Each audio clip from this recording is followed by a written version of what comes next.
O nosso Deus não é um Deus distante, nosso Deus é um Deus presente. É um Deus que, cheio de glória, se esvazia para andar com a gente, para viver entre nós. Os que os homens intitulam como deuses, eles querem viver em palácio, separado do povo. Mas o nosso Deus deixa o trono para viver no meio do seu povo. É diferente. Olha o que esse texto diz, verso 22. Ora, tudo isto aconteceu para que se cumprisse o que fora dito pelo Senhor por intermédio do profeta. Que profeta? Nós lemos no início do culto, Isaías 7,14, o profeta Isaías. O verso 23 diz: eis que a virgem conceberá e dará à luz um filho, e ele será chamado pelo nome de Emanuel, que quer dizer Deus conosco. Eis que a virgem conceberá e dará à luz um filho, e ele será chamado pelo nome de Emanuel, Deus conosco. O texto de Isaías 7,14, que foi escrito há quase 700 anos antes disto aqui acontecer, há quase 800 anos, era uma situação onde o profeta Isaías se deparou com Acás, o então rei naquele tempo. Acás estava diante de uma situação complexa, e a situação era que os sírios haviam se levantado para guerrear contra ele, e ele estava achando que ele ia perder aquela guerra. Isaías chegou diante dele, Acás, e diz: Acás, não temas, Deus é contigo. Mas Acás, pede um sinal a Deus de que ele é contigo. Pede um sinal. E diz a história, você pode ler o capítulo 7 todo de Isaías, que Acás olha para o profeta e diz: não vou pedir sinal nenhum, não vou pedir sinal nenhum. Mas aí o profeta olha para Acás e diz: mas mesmo assim nós vamos pedir um sinal. E o sinal é este. E o sinal é este, Acás: eis que a virgem conceberá e dará à luz a um filho, e o seu nome será Emanuel, Deus conosco. Naquela guerra, há 800 anos antes, o profeta recebeu um sinal da parte de Deus, e o sinal era: haverá uma mulher que dará à luz a um menino, e este menino será o Deus presente, o Deus conosco. Eu não estou dizendo Deus comigo, eu estou dizendo Deus conosco. Eu não estou dizendo Deus por mim, eu estou dizendo Deus por nós. Eu não estou dizendo Deus meu Pai, eu estou dizendo Deus nosso Pai. Eu não estou dizendo que o pão meu me dá, eu estou dizendo o pão nosso me dá. Eu não estou dizendo perdoa o meu pecado, mas eu estou dizendo perdoa os nossos pecados. Porque o Deus conosco não é um Deus que sustenta a minha soberba, a minha vaidade, a ponto de eu dizer Deus por mim, Deus comigo. Não! Deus não é por mim, Deus não é comigo, Deus é por nós, Deus é conosco, Deus está na comunhão do seu povo. Portanto, Deus não é um Deus que sustenta a minha egocentricidade, a minha vaidade de achar que Ele é apenas meu. Não, Ele não é apenas meu, Ele é nosso. Por isso que a igreja do Senhor na Bíblia nunca foi chamada de igreja uma pessoa apenas. Igreja na Bíblia não é igreja é um povo, somos nós. Onde este povo está, Deus está. Na comunhão, Deus se faz presente. Eu gosto desse texto porque a gente canta uma canção, deixa eu ver se eu me lembro. És Deus de perto e não de longe. Essa canção tem um erro, porque Deus é também de longe, mas Deus é de perto.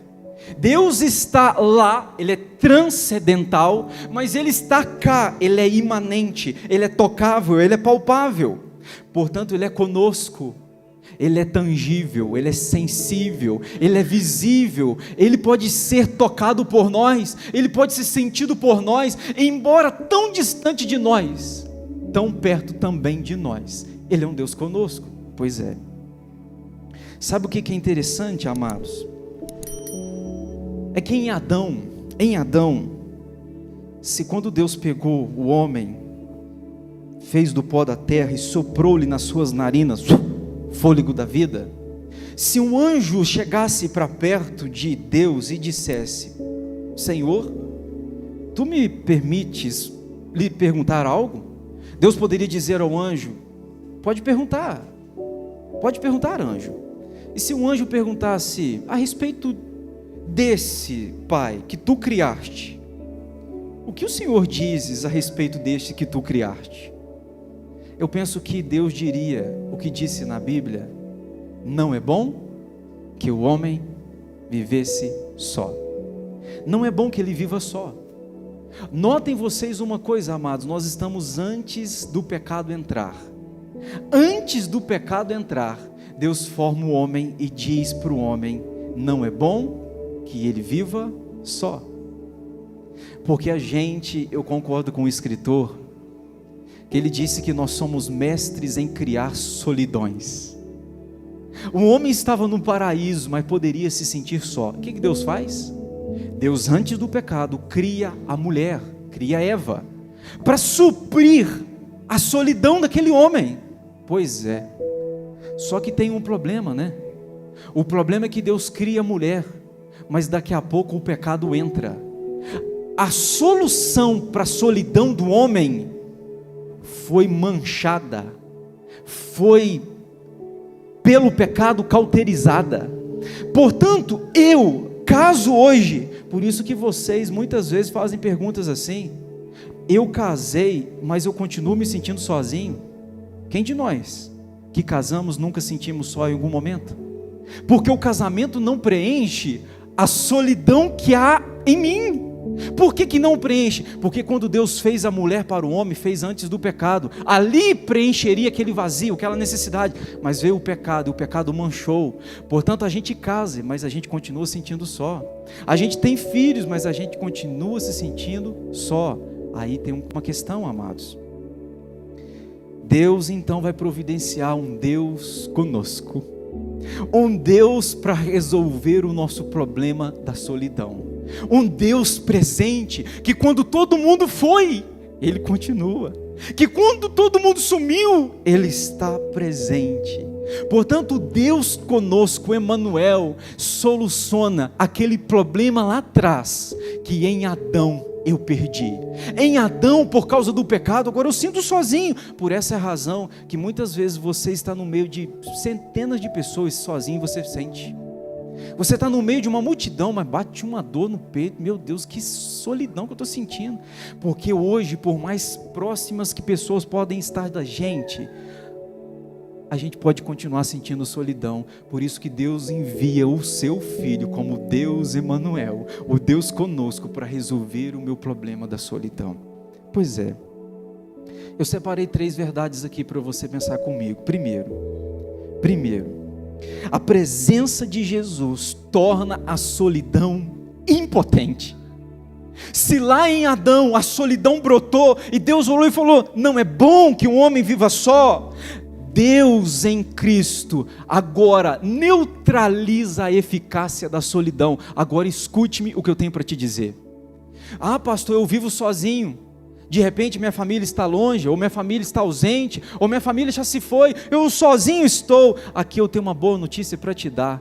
Você pode estar sozinho de presenças que você gostaria, mas o Deus presente enche você, enche o seu quarto a sós, enche a sua casa a sós, de tal maneira que o Deus presente neutraliza toda a solidão. Isso é glorioso, que por mais solitário que você vive nessa terra, você, com Cristo, você jamais se sentirá sozinho, solitário.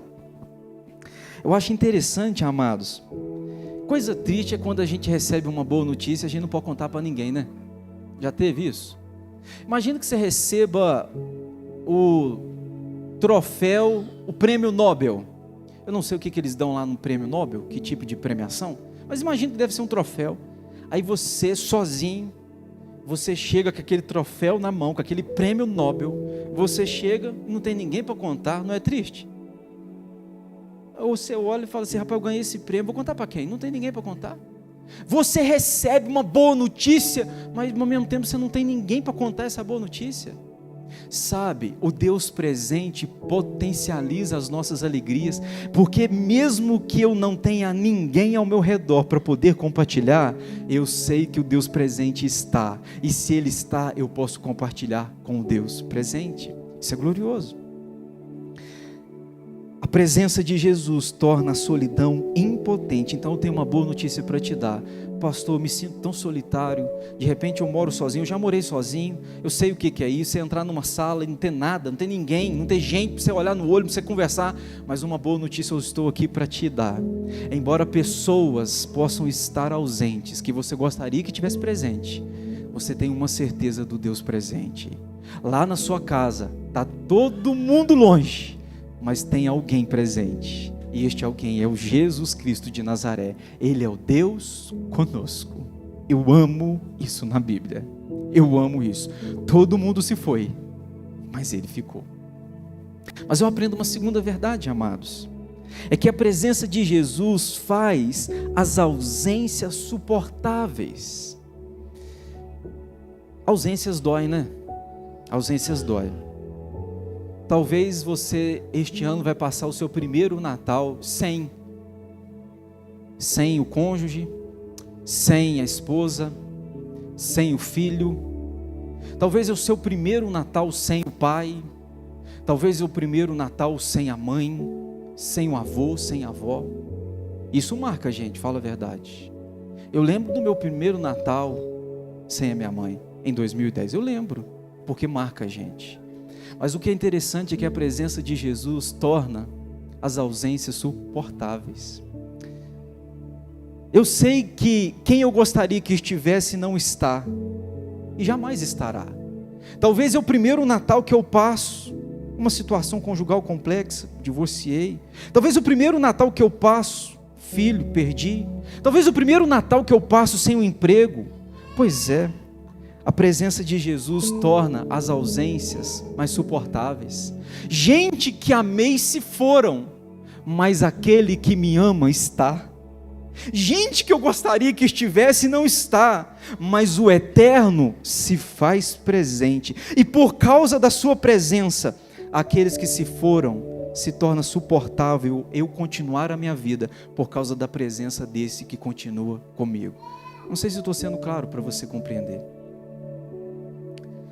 Mas a terceira verdade, amados, e última, é que a presença de Jesus faz com que as presenças sejam possíveis. Deixa eu tentar te explicar. É porque neste ambiente de comunhão, onde Deus está presente, Deus não é comigo, Deus é conosco. Deus não é por mim, Deus é por nós. É na comunhão que Ele está. Pois é, nesse ambiente de mesa, de comunhão, às vezes você tem que se relacionar com gente que você gostaria de não se relacionar. Às vezes senta à mesa gente que você não gostaria que sentasse. Às vezes tem gente que você tem que lidar e que você gostaria de não ter que lidar. Pois é, mas quando Cristo está presente, Ele torna estas presenças de gente que você gostaria de não ter, Ele torna possível. Aí tem uma coisa que eu tenho para te dizer. A gente está às vésperas do Natal.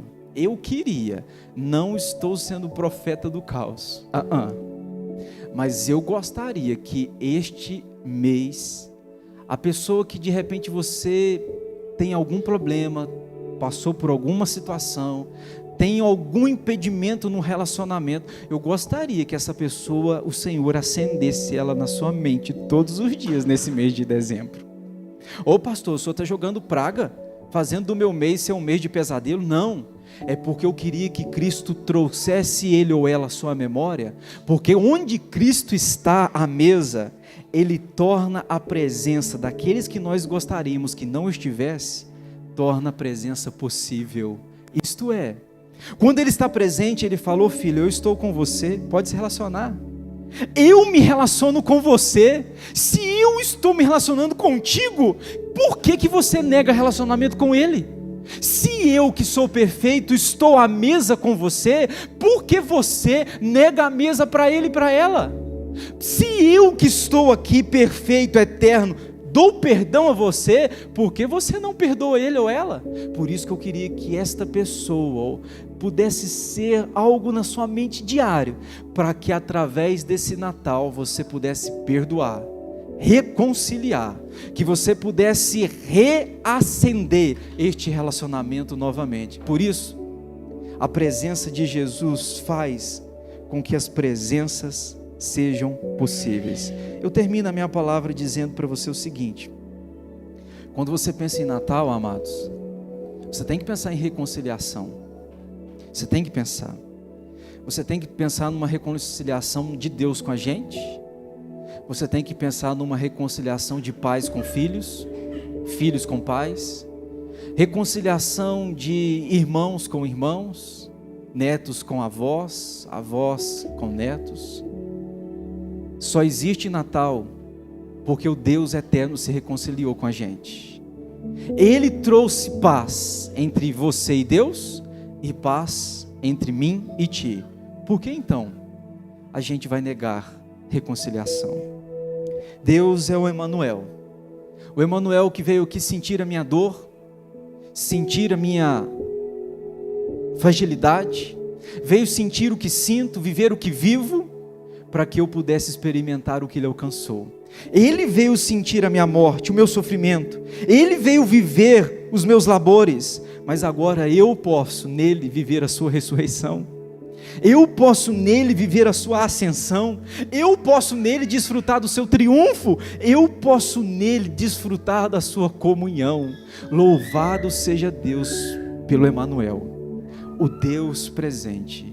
Então não sei como é que vai ser o seu Natal agora, de repente com pessoas ausentes, com coisas que você gostaria de ter ou de estar ausente, mas eu tenho uma boa notícia: Ele está presente, o amor está vivo.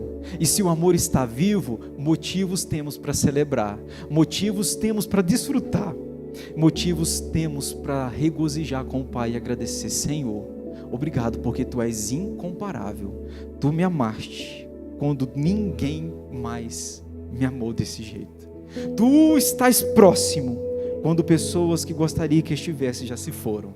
O Senhor nunca se vai. Louvado seja o Teu nome.